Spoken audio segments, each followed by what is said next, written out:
punished for it. Bring in a sin bin. It's a shame to see Keith Higgins' involvement. I think so. A 10-minute. Yeah, 10 minute. Bring in a sin bin. Take the pressure off the referees. Okay. 6-point lead for Mayo at half-time. All the more impressive considering how Donegal started the game. Now, you focused on Ryan McHugh, Hugh McFadden and Michael Murphy at the start of the match. All three heavily involved in Donegal's opening score. Well, just watch Hugh McFadden throwing his weight about, letting Shamey O'Shea knows what's happening. As soon as Aidan O'Shea gets the ball, look at the appetite and the hunger there is to get back and chase it. So that was a brilliant start. A point that Donegal, and there's a number of aspects in this move that I want you to see. Look at Ryan McHugh. He's letting on that he doesn't even want the ball, but when the time is right, he's ready to make a burst. Watch the perfect screen, how Paddy Durkin is taken out of the game, and Donegal have did this about 3 or 4 times in that game where there's a screen presented. But Peter, an almighty tussle going on over here between Michael Murphy and... But just watch, these boys are at it for 35 minutes there off the ball, but watch how well, and as this play progresses, Brian, just watch how cute, and again we speak about the timing of the run, how Michael Murphy comes into the play. Ryan McHugh now has it, and there's Murphy on his shoulder, perfect timing. Brilliant Mayo defence, as it has been for most of the game, and under pressure, Niall O'Donnell kicks it over the bar.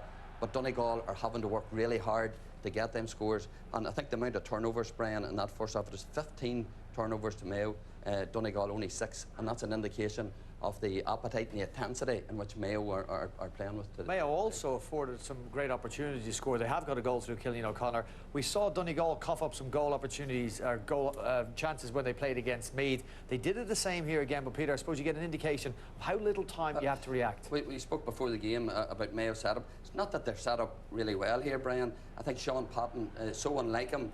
It's very uncharacteristic. It's just a poor kick out. He has options, but as soon as the ball comes to James Kerr, again, this is a matter of seconds. Maybe he wasn't expecting it. He's got to see right away that's the pass, because if Darren Cohen gets that ball earlier, he's got 7 or 8 yards to make up his mind as to what to do. He doesn't. He takes a bounce out of it, and because of that, he's having to turn and shoot at the same time. So an earlier pass would have given a better chance of scoring or laying it off to Cillian O'Connor. OK, goal opportunity presented to Donegal. This came immediately after Cillian O'Connor did raise the green flag. Your man Colin Boyle involved here. We spoke about the importance of him playing this sweeper role. Keith Higgins started as sweeper initially, and Colin Boyle has found himself in the latter end of the second half. That's a goal-saving tackle, because if Jamie Brennan had got his arms released, the ball would have been fisted over. But just watch the ground. There's Colin Boyle, and he ends up coming over here to make the tackle.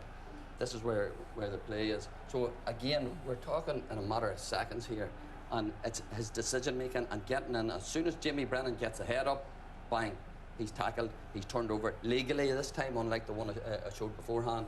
So from a Mayo point of view, back to their tackling, their endeavour, and we talked about the appetite. They're the team that's really up for it. They are, and they were underdogs going into this game, but it's a fabulous first half for Mayo. Yeah, fabulous football from Mayo, and it is all to play for. Donegal have plenty of work to do in this second half here in Castlebar. But who will be taking that spot in the All-Ireland semi-finals? Do join us after the break. If you look at a couple of clips here... Penalty, is it? No, it's not the penalty. Do you want to speak about the penalty?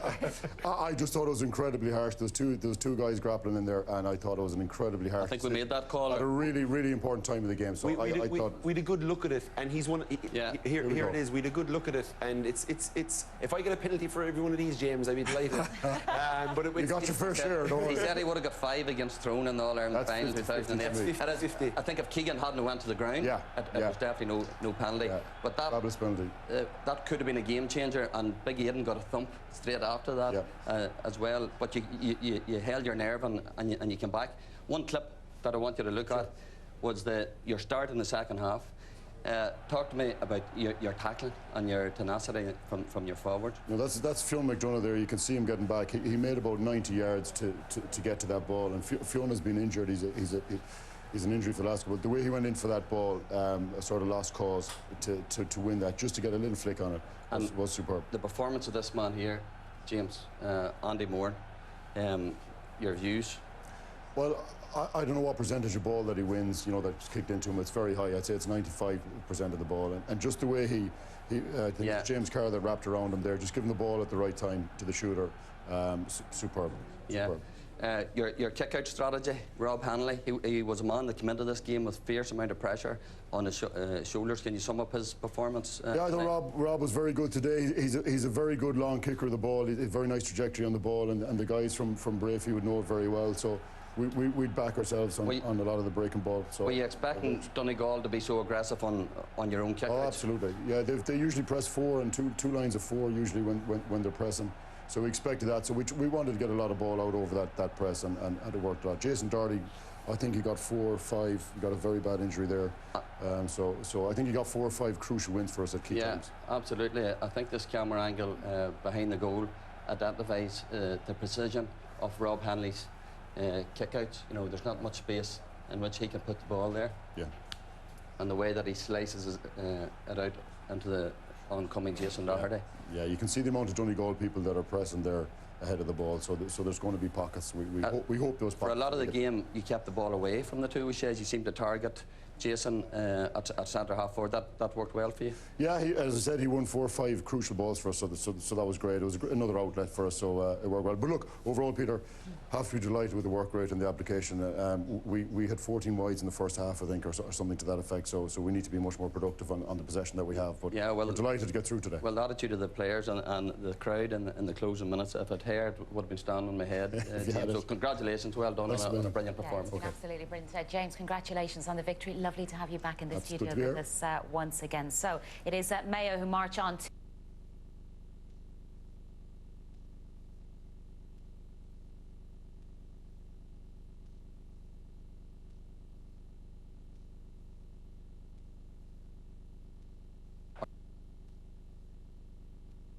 problem Mayo will have next week if they do play Dublin is how long do they hold Andy Moran for.